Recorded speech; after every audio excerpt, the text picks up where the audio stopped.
Hey everyone, in this video I'm going to demonstrate how we can create a standard change request which utilizes a standard change template via server-side scripts.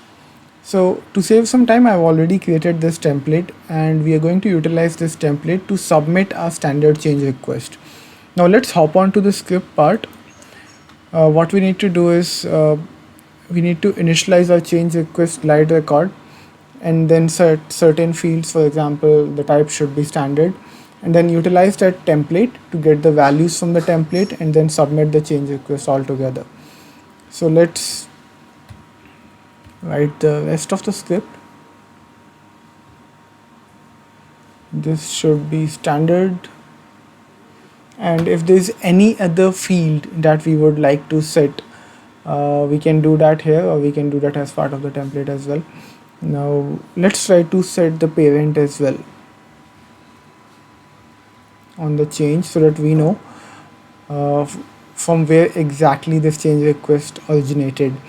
For example, it could be from a catalog item. When the catalog was submitted, there was a request which says if the destination is prod, then just create a change request. If the destination is a subprod environment, do not create a change request, something like that.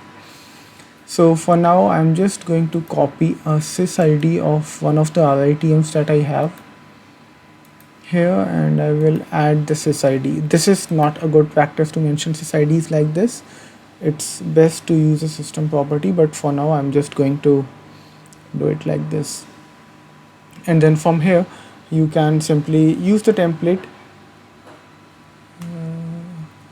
Let me initialize a variable named change temp, and then I'm going to use something called glide template. We don't have it here. Okay, no problem. And here I need to pass the template, whatever the template is. Now where do we get this template from? I'll get to that point in a moment. And then we can simply use this template to apply the changes to the change request. So for that purpose, I'm going to use change temp dot apply, and simply I will pass the glide record for the change request. Okay. Now after this is done, we can simply use dot insert to insert the change request in the database, which means in the change request table.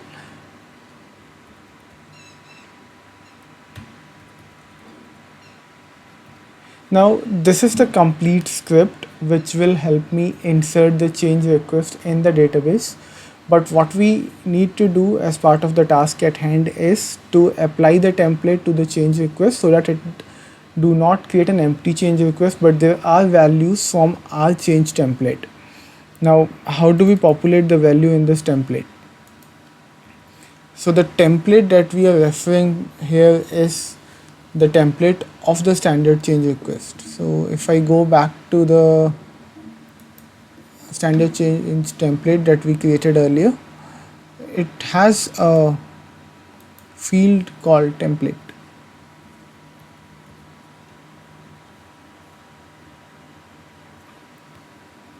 So this is the template actually. The display name is demo template, and we can use the sys of this particular field in our script. So we can initialize that.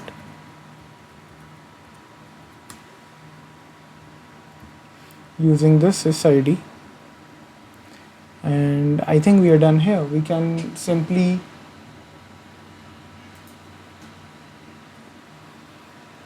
click on the run script button and insert this into the database, and let's see how this works.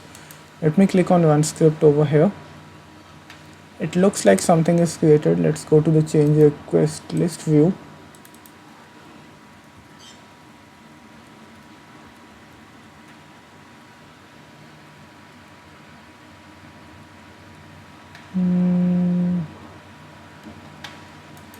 I'm going to filter with created on today. Okay, so there is one which was created today. And let's see if it has all the values that I've added on my change request template. Okay, so if I go to my template, these are the values that I'm having: demo short description, implementation plan, test plan, assignment group, this. Then this is the configuration item, and let's match it with the change request which is created. So these are the values. This is fine, and let's go towards the bottom. Yeah, everything seems to be perfectly fine, and yeah, this seems to be working. So all the data which we set as part of the template is coming right in, but there is, I think, one problem that I'm looking at right now. The change is not created as a standard change, but it is created as a normal change. And let's just verify one more thing. This one field which is not present on the form, and it is the standard change producer version. So we should also be setting this particular field. So there are two fields which we need to set. One is standard change producer version, and the second one is type as standard, not normal. So let's go back to our background script. So I think we are setting the type field as standard. So let's see what went wrong.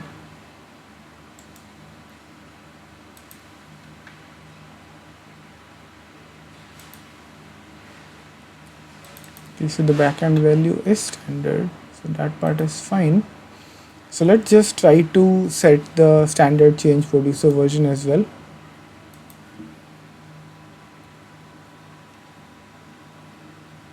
Let's copy the field name from here and go back to our background script.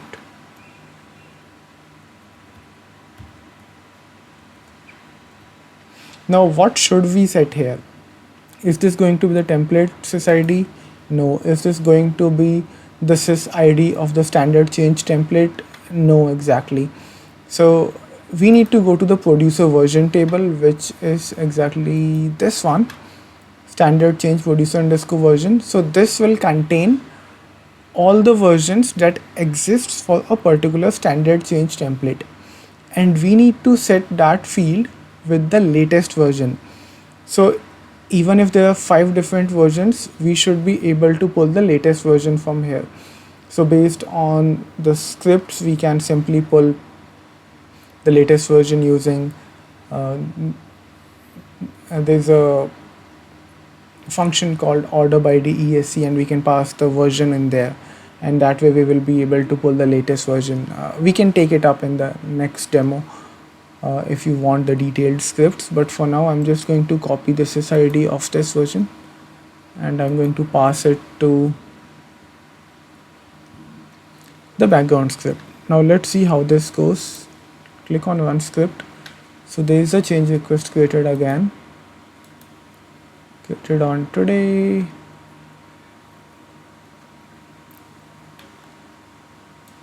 Let's see if it is populated again. Okay, so yeah, standard change producer version is populated. Now we have just one problem to solve. Why is this not getting set to standard? So it looks like the model behavior is activated in the instance.